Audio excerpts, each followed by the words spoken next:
বলছি শোনো, এই উঠোনটা একটু গোবর দিয়ে লেপে দিও তো রাজসভায় যাবার আগে।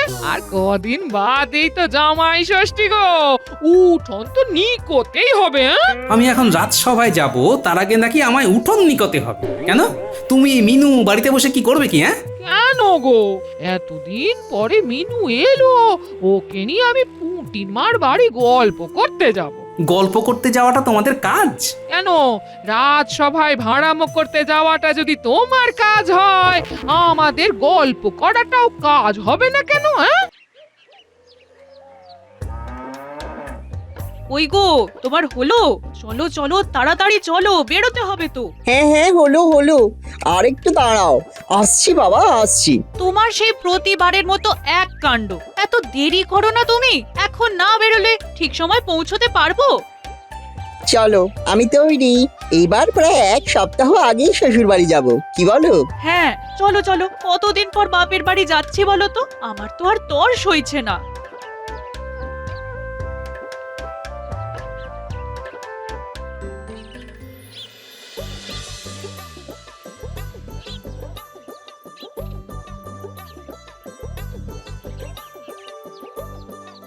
মা, মা, দেখো, এবার আমরা এক সপ্তাহ আগেই চলে এসেছি। তুমি বারবার বলো না এত কম সময়ের জন্য আসি, তাই এবার তাড়াতাড়ি চলে এলাম। ও মা, এই দেখো দেখো দেখো কে এসেছে। আমার তো দেখেই মনটা ভরে গেল। আয় আয় আয় আয়, এসো বাবা এসো, ঘরে এসো। মা, এবার কিন্তু অনেক রকম খাবার খাবো, একেবারে কবজি ডুবিয়ে। তবে আজ চিংড়ি মাছের মালাইকারি খেতে খুব ইচ্ছে করছে। এবারে তো আমি একেবারেই খাটবো না, সব সময় আমি একাই খেটে মরি, আর উনি শুধু হুকুম করে। মেয়ে জামাইটা তো ওনারও নাকি। কি হলো মা, চুপ করে আছো কেন? কি ভাবছো এত? আচ্ছা বাবা আচ্ছা, এই তাই হবে তাই হবে। বাড়িতে তো চিংড়ি নেই, মিনুর বাবা আসুক, এলেই আমি বলছি বাজার থেকে বড় বড় দেখে চিংড়ি কিনে আনতে। হ্যাঁ আচ্ছা মা, এবার তাড়াতাড়ি এসেছি যখন, বহুদিন হলো কৃষ্ণনগরটা ঘুরে দেখা হয়নি। এবার তাহলে ঘুরে ঘুরে একটু নিজেদের মতন করে সময় কাটাবো। হ্যাঁ বাবা হ্যাঁ, নিশ্চয়ই নিশ্চয়ই। এখন আপাতত বিশ্রাম নাও, অনেক দূর থেকে এসেছো।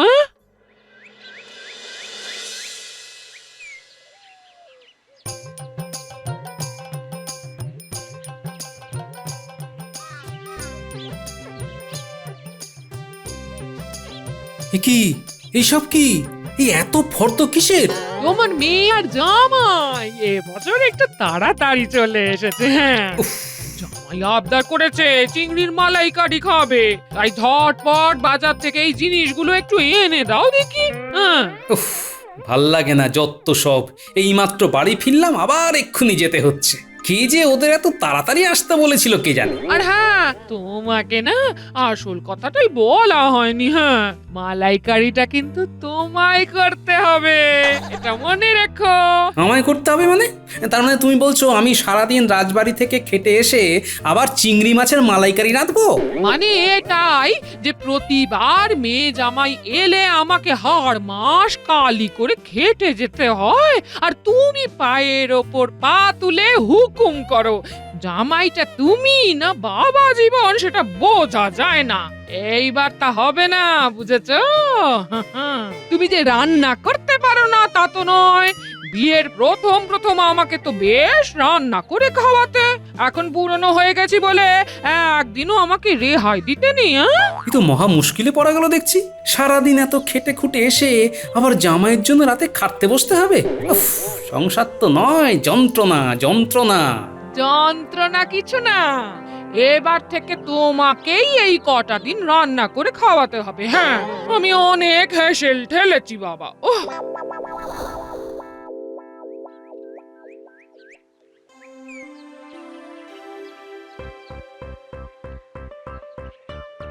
কই গিন্নি, আর কত দেরি? এবার তো রাজসভায় যেতে দেরি হয়ে যাবে, ভাতটা দাও। ভাতটা দাও মানে? তোমায় না আমি বললাম এই কটা দিন আমার ছুটি, এখন তোমরা মেয়ে বাবা মিলে রান্না করো আর আমাদের সবাইকে খাওয়াও। এই কদিন আমি কিচ্ছুটি করবো না, বুঝেছো? হ্যাঁ, এ তো আজব ব্যাপার, গিন্নি আমায় এইভাবে ফাঁসাচ্ছে, কিন্তু এখনো ভাত না হলে তো আমার রাজসভায় যেতেও দেরি হয়ে যাবে। যাই, অগত্যা আমি ব্যবস্থা করি।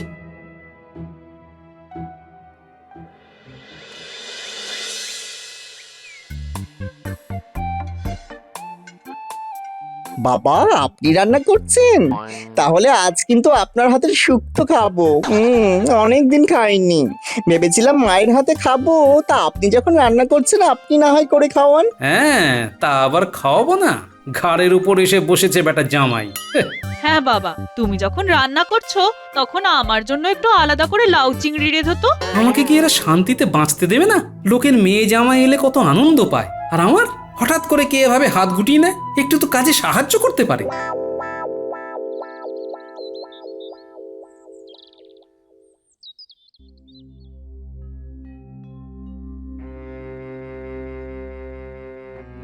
কি হে গোপাল, তোমার মুখের এই অবস্থা কেন? তা বা আজ এত দেরি হলো যে? তাছাড়াও তোমায় এত কেন ক্লান্ত দেখাচ্ছে গোপাল? আর বলবেন না মহারাজ, বাড়িতে আমার এক ফোঁটা শান্তি নেই। মেয়ে বউ জামাই মিলে আমাকে নাজেহাল করে ছেড়ে দিচ্ছে। কেন কেন কেন গোপাল, সামনে তো জামাই ষষ্ঠী, তোমার মেয়ে জামাই চলে এসেছে, তোমার তো আনন্দ হবার কথা। কিন্তু মহারাজ, এবার আমার সেটাই কাল হয়েছে। এক সপ্তাহ আগেই মেয়ে জামাই চলে এসেছে, আর এদিকে আমার বউ বলেছে যে কদিন ওরা থাকবে সেই কদিন সেও কোনো কাজ করবে না। এই কদিন নাকি তার ছুটি। বেশ হয়েছে, পেট মোটাটা এতদিন খালি খেয়ে আর ঘুমিয়ে ভুঁড়ি ফুলিয়েছে। একটু খেটে বুঝুক কেমন লাগে।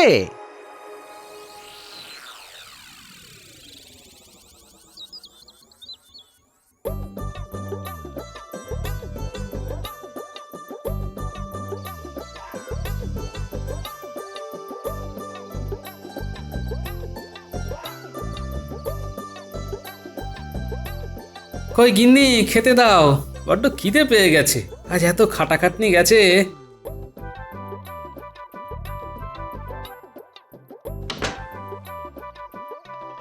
খেতে দাও মানে? হ্যাঁ, এ আমাদের তো সবার খাওয়া হয়ে গেছে। হ্যাঁ, আমি তো ঘুমিয়েই পড়েছিলাম, তুমি এলে বলে আবার উঠতে হলো। হ্যাঁ, হ্যাঁ, ঘুমিয়ে পড়েছিলে মানে? এত তাড়াতাড়ি ঘুমিয়ে পড়লে কেন? আর খাবার নেই মানেটা কি? হ্যাঁ, তোমরা কিছু খাওনি? হ্যাঁ, খেয়েছি। হ্যাঁ, ও বেলা যা রান্না ছিল মোটামুটি তাই দিয়ে আমাদের তিনজনের খাওয়া হয়ে গেছে। বাবা, তাই আর আলাদা করে তোমার জন্য আর রান্না করিনি। হ্যাঁ, আর তোমার যদি খুব খিদে পায়, তুমি না হয় একটু ভাত ফুটিয়ে নাও। আরে আচ্ছা আচ্ছা, তোমরা কেউ একবারও আমার কথা ভাবলে না? নিজেরা খেয়ে শুয়ে পড়লে। এতে এত দুঃখ পাবার কি আছে? হ্যাঁ, একটু তো ভাতে ভাত ফুটিয়ে নিতে বলেছি, এমন করছো যেন কি না কি অপরাধ করে ফেলেছি। হ্যাঁ, হ্যাঁ, সেই ঠিকই বলেছ। না, ঠিক আছে, তুমি যাও, গিয়ে ঘুমিয়ে পড়ো। আমি মুড়ি বাতাসা খেয়ে ঘুমিয়ে পড়ছি।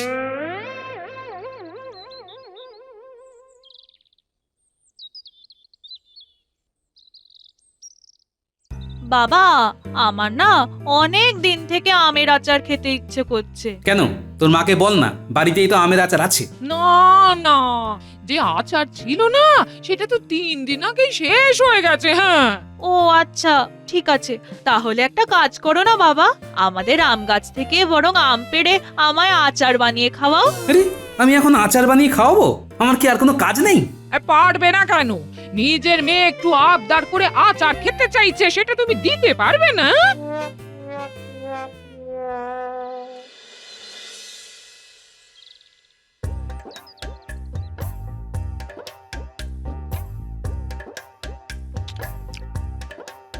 ওহ, দারুণ দারুণ হয়েছে তো।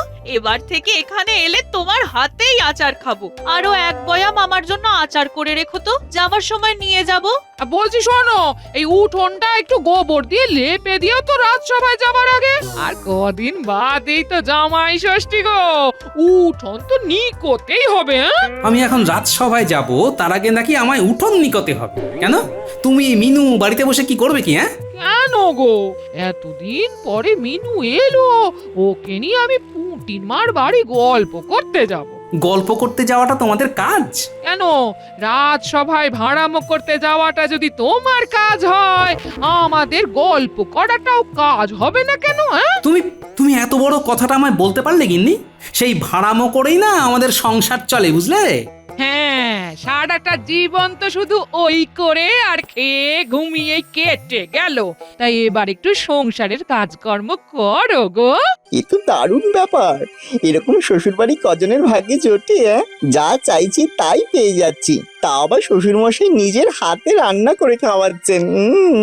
জামাই ষষ্ঠীর পরেও আমি আর বাড়ি যাবই না, এখানেই থেকে যাব।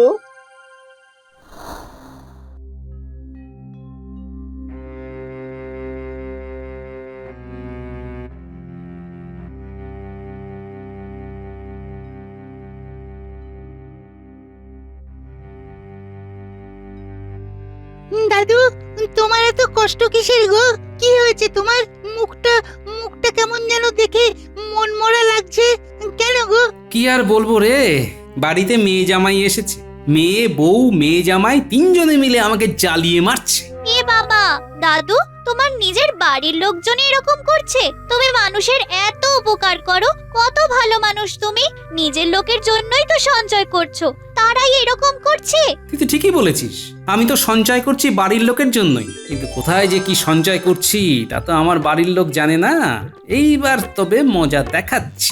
এখন আসি রে, আমায় আবার রাজসভা যেতে হবে, দেরি হয়ে যাচ্ছে।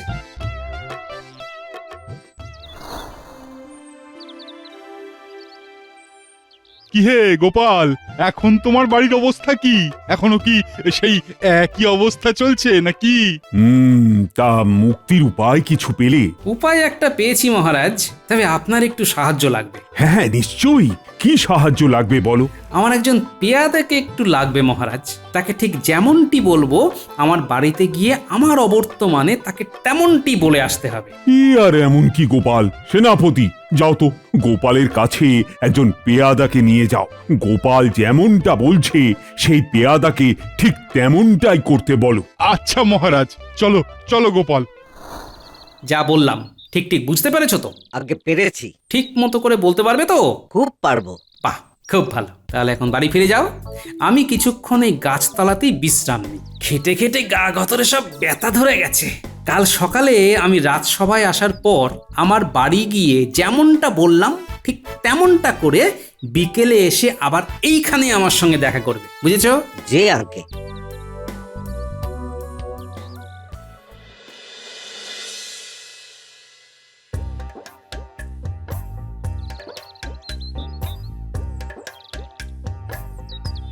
কি ব্যাপার এখানে?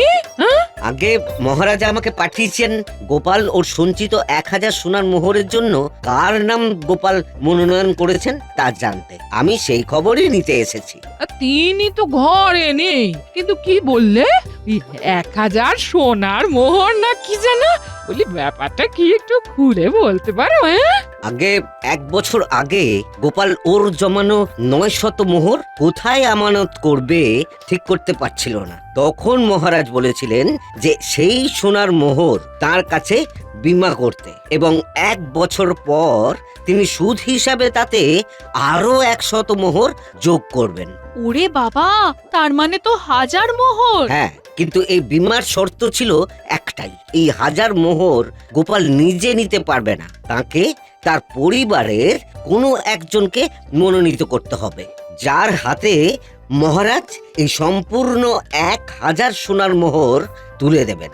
এখন সেই সময় পূর্ণ হয়েছে, তাই মহারাজ আমাকে পাঠিয়েছেন গোপালের কাছে। তিনি কাকে এই 1000 মোহর পাওয়ার জন্য মনোনীত করেছেন তা জানতে। এটা উনি তো এখন বাড়িতে নেই।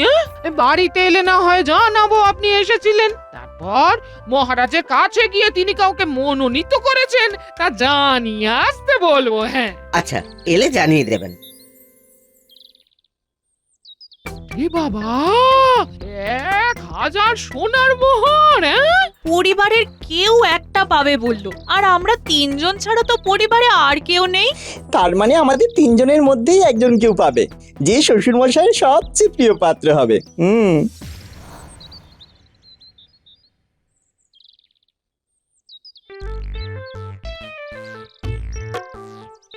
কি হলো গিন্নি, চোখে মুখে এত খুশি? এই তুমি নাকি শুনলাম বীমা করিয়েছো? হ্যাঁ, হ্যাঁ, সে তো 1 বছর আগেই করিয়েছিলাম। অনেকগুলো টাকা পাবে বলো। হ্যাঁ, তা অনেকগুলো টাকাই পাবো, ভাড়ামো করেই টাকাগুলো জমানো কিনা। আর ভাবছি টাকাগুলো পেলে আমি অন্য জায়গায় গিয়ে বাড়ি করে থাকবো, বুঝলে? কারণ এখানে তো আমার কেউ আর দেখভাল করছে না, কেটে কেটে ক্লান্ত হয়ে যাচ্ছি, আর পারছি না, বুঝলে? এ মা, তুমি কেন খাটবে? আমি আছি কি করতে? হ্যাঁ, আমি না তোমার বউ। কি খাবে বলো শুধু, এক্ষুনি রান্না করে খাওয়াচ্ছি আমি। বলো বলো। না না না মা, তোমারও তো বয়স হচ্ছে, তোমাদেরকে কাউকে কিছু করতে হবে না। আমি আজকে তোমাদের রান্না করে খাওয়াবো। এই শোন, তুই এখন পরের বাড়ির বউ, তোর এখন অন্য সংসার হয়েছে, তুই সেই সংসার সামলাতে যা। এটা আমার সংসার, আমায় কাজ করতে রে। হ্যাঁ, কেন মা, এটা কি আমার বাড়ি নয়? আর বাবাকে আমি রান্না করে খাওয়াতে পারবো না? আচ্ছা আচ্ছা, তোমরা তো ঝগড়া করছো কেন? তোমরা মা মেয়ে দুজনে মিলে রান্না করো, তাতে সমস্যা কি? ঠিক আছে ঠিক আছে, তাই হোক। আমরা দুজন মিলে আজকে তোমার জন্য রান্না করছি। হ্যাঁ,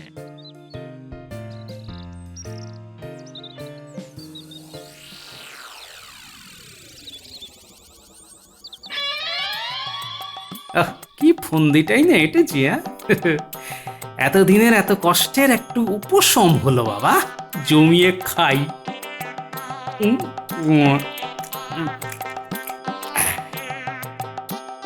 কাল তো জামাই ষষ্ঠী, আমার আর বাজার যেতে ইচ্ছা করছে না, বুঝলে? কালকে বীমার টাকাটা পেয়ে গেলেই চলে যাও, এখানে তো আমাকে আর কেউ খাওয়াবে না। কেন বাবা, আমি তো আছি, আমি সব বাজার করে আনবো, আপনি এত চিন্তা করছেন কেন?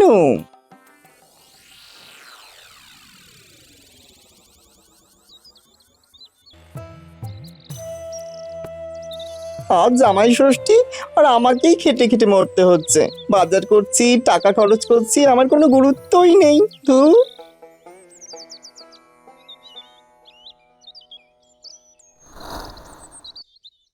গোপাল, বাড়ি আছো? হ্যাঁ বলো, কি ব্যাপার? আজ আমার টাকা পাওয়ার কথা ছিল না? হ্যাঁ, কথা ছিল, কিন্তু তুমি তো তোমার পরিবারের কাউকে এখনো মনোনীত করতে পারোনি। আমি তো বাড়ি এসে বলে গেছিলাম। আচ্ছা, আমি যদি আমার মেয়ে বউ দুজনকেই মনোনীত করি? তুমি যতজনকে খুশি মনোনীত করতে পারো, কিন্তু কমপক্ষে একজনকে করতেই হবে। অবিবাহিত হলে তোমায় কাউকে মনোনীত করার দরকার পড়তো না, কিন্তু তুমি যেহেতু বিবাহিত, তাই তোমায় এটা করতেই হবে। বেশ বেশ। তুমি নিশ্চয়ই আমাকেই মনোনীত করবে, হ্যাঁ? কি বলো? হ্যাঁ হ্যাঁ, বাবা, আমি না তোমার মেয়ে, আমার নামই নিশ্চয়ই বলবে তুমি। না না বাবা, আমার নামই বলবেন, তাই না বাবা? না, আমি একজনকেই মনোনীত করব। তোমাদের তো বলেইছি, এই বাড়ি ছেড়ে আমি চলে যাব, তারপর অন্য জায়গায় গিয়ে বাড়ি করে সুখে সংসার করব। তুমি আমাকে এই চিনলে? তোমার জন্য এত করেছি গো, আমার জন্মই হয়েছে তোমার সেবা করার জন্য। আমি তোমার ধর্ম সাক্ষী করা বউ, তুমি আমায় ছেড়ে চলে যাবে? হ্যাঁ, সেসব কথা পরে ভাবা যাবে, এখন আমার রাজসভায় যেতে হবে, আমি চললাম।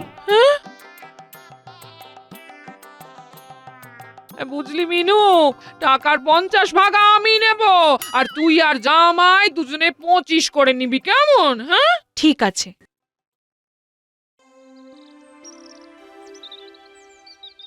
কি গোপাল, বাড়ির কি পরিস্থিতি এখন?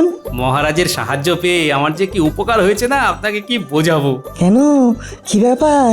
মহারাজের সাহায্য নিয়েই তো আমি বলেছি যে আমি অন্য কোথাও গিয়ে বাড়ি করব আর সেখানেই সংসার করব। আরও বলেছি মহারাজের কাছে আমার কিছু সঞ্চিত টাকা আছে, সেগুলো সব তাকেই দেব। তারপর থেকে আমার যা খাতির বেড়েছে, সে তোমায় আর কি বলবো।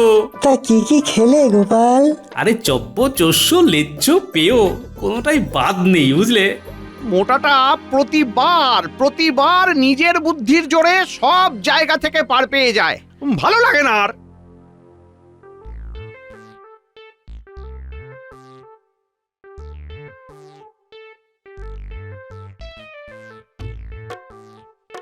তুমি আমার টাকাটা নিয়ে এসেছো? হ্যাঁ, না, আমি টাকা আনিনি, একটু পর পেয়াদা এসে টাকা দিয়ে যাবে। ও আচ্ছা। কি গো, টাকাটা এনেছো?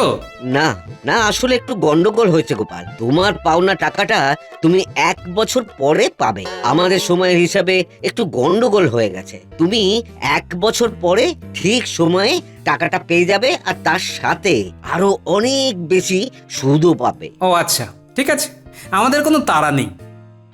গিন্নি, আমি এখন চান করতে গেলাম, বুঝলে? মিনু, এখন তো এমনিতেও টাকা পাবি না, এখন তাহলে কি করবি? হ্যাঁ, এখানে থাকলে প্রতিদিন যা খরচ হচ্ছে, নিজের টাকায় বাজার করতে করতে ফকির হয়ে যাচ্ছি। এক্ষুনি না পালাতে পারলে ভিখারি হয়ে ফিরবো। মা, এবার আমরা বরং এলাম। সে কি বাবা, এই জামাই ষষ্ঠীর দিন তুমি চলে যাবে বলছো কেন? তোমার বাবা আসুক, তোমায় খেতে দেবো যে। হ্যাঁ, না মা, আবার বরং পরের বছর জামাই ষষ্ঠীতে আসবো। আমার একটা খুব গুরুত্বপূর্ণ কাজ মনে পড়ে গেছে। আজ এক্ষুনি বেরিয়ে যেতে না পারলে আর বাড়ি পৌঁছতে পারবো না। কেমন, চলি? মা, আমরা বরং এলাম। সাবধানে যেও, সব সাবধানে যেও।